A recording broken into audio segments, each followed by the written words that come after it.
There's a theater in my brain. But usually all they play is cats. I think about cats a lot. Theater of the Mind, as you are probably aware, you are a savvy audience, I'm sure. Theater of the Mind is a method of play in RPGs whereby miniatures and a grid are not used, and the action all takes place in the mind's eye. It's pretty popular with a lot of different RPGs, Blades in the Dark, Powered by the Apocalypse. I do it with Legend of the Five Rings, although it has technically some rules additions that you can use to play on a grid.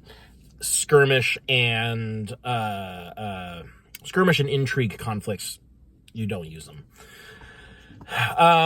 Genesis really works better not on a mat. There's a lot of different RPGs where Theater of the Mind is the default mode of play. It is the assumed way that the game is going to be played. And so there are certain design considerations that are made to facilitate that. D&D is not one of these. D&D is not and never has been a game that is well suited for Theater of the Mind. Different editions to different degrees.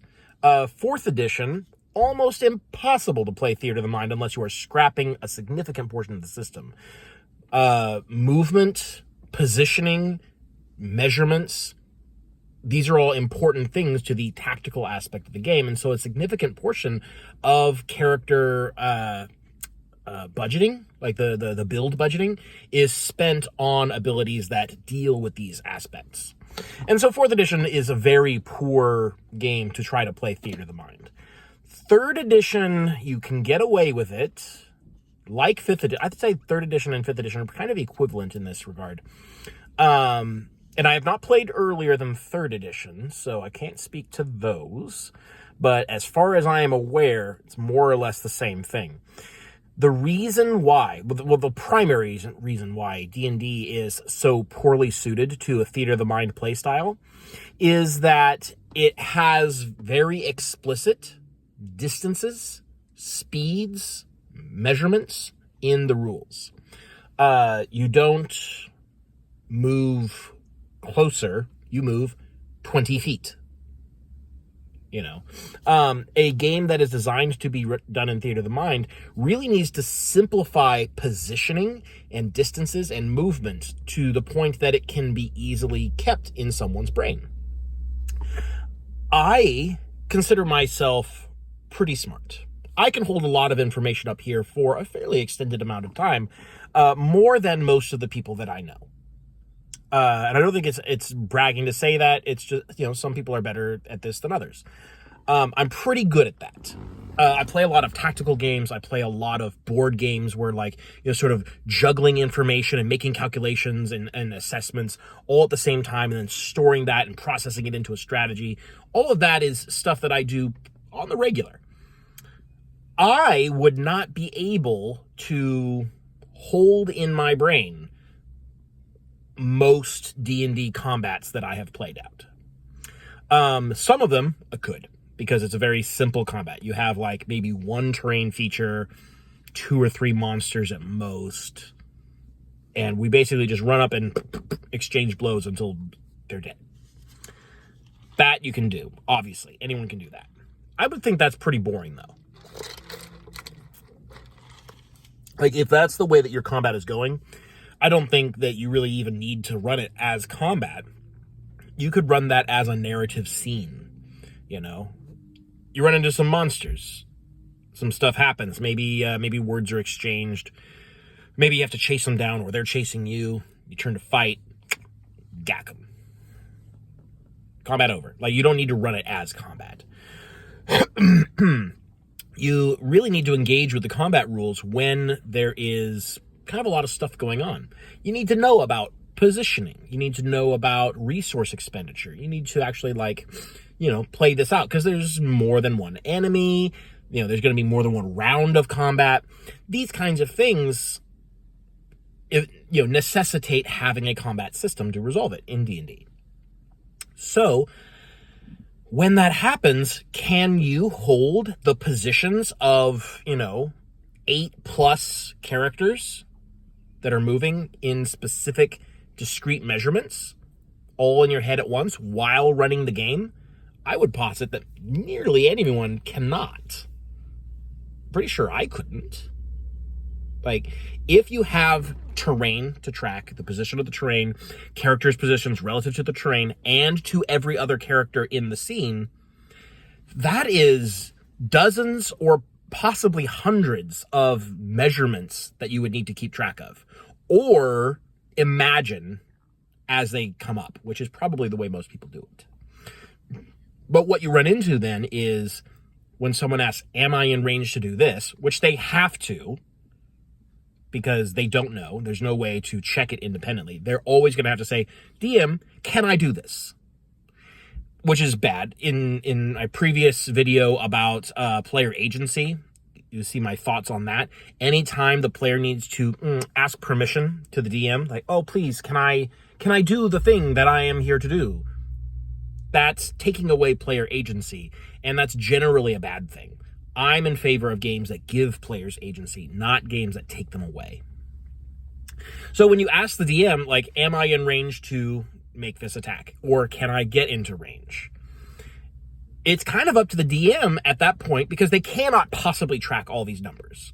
They can't track distances to and from every creature in the scene unless the scene is set up in a very specific way in order to facilitate that. Well, basically, like, all the monsters are in one place, all the PCs are in another place, and there's a discrete distance between them, and you kind of just move linearly, which is a very unusual and basic combat setup. Barring that kind of situation, you're not remembering all these numbers. You have to make it up as it comes along. And so it's sort of up to the DM's whim. Like, no, you may not make an attack. You are 35 feet away. Or, you know, it's like, yeah, you're kind of like, you're within that range. Which means that things like, say, the elf, which gets 35 feet of movement instead of 30 feet, which is a cool ability. Like, it's a little bit subtle because it's not called out as a separate feature, but they get more movement than other races. 35 feet. The number of times that becomes relevant, even when you are tracking actual distances, is kind of slim. It's maybe once a session, maybe. In Theater of the Mind, where you're kind of like rounding things up, like, yeah, you're basically in range, whatever. Like, that's basically never going to come up.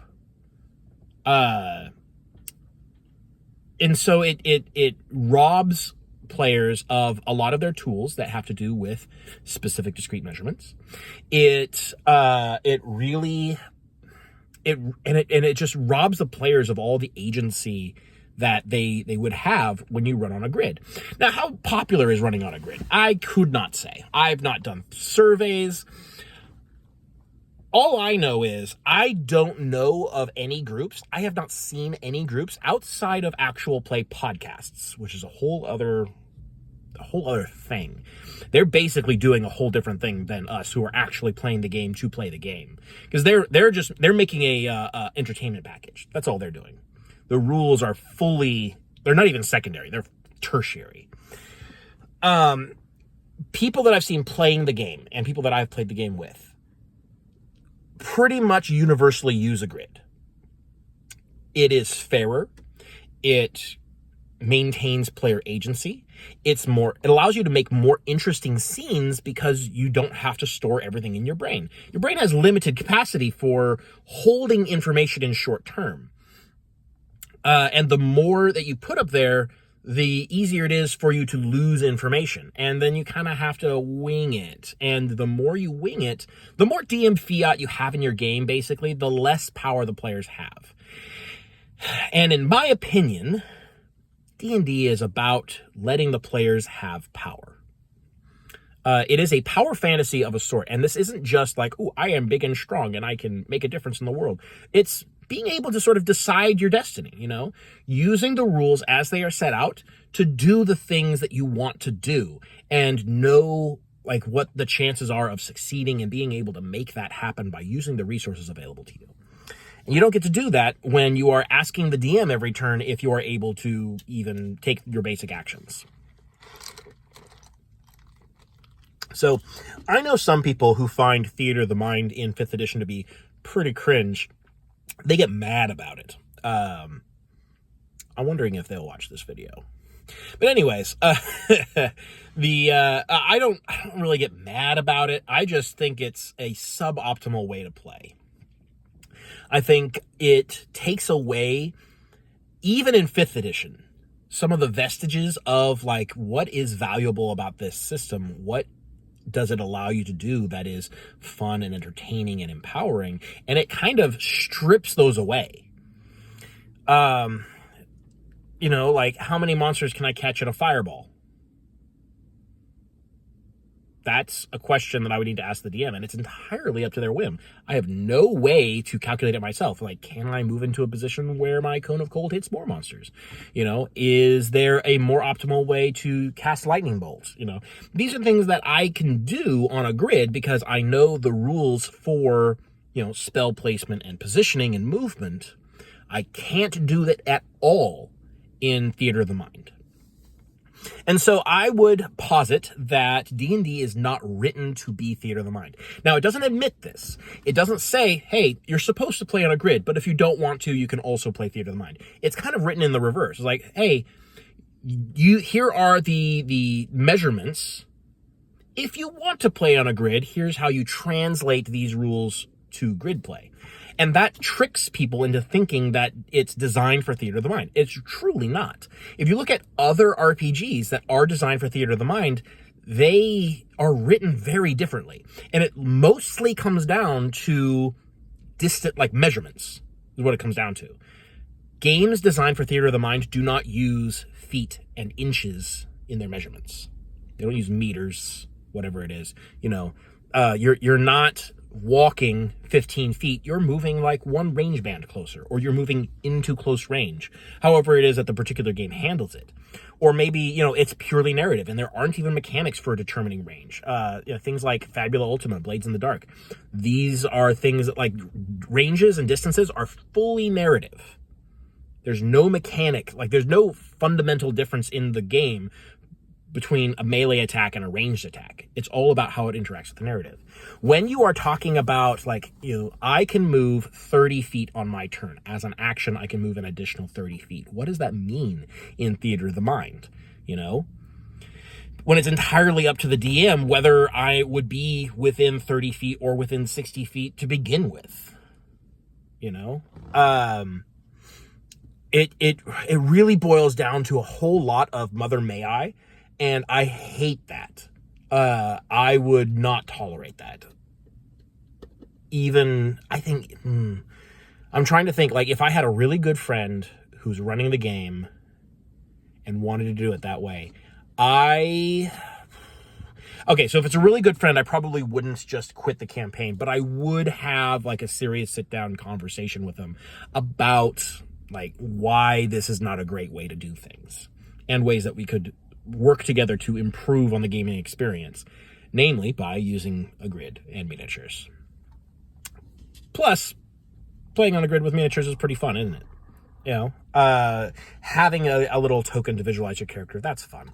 But I mean, that's not really a rules argument for using grid play.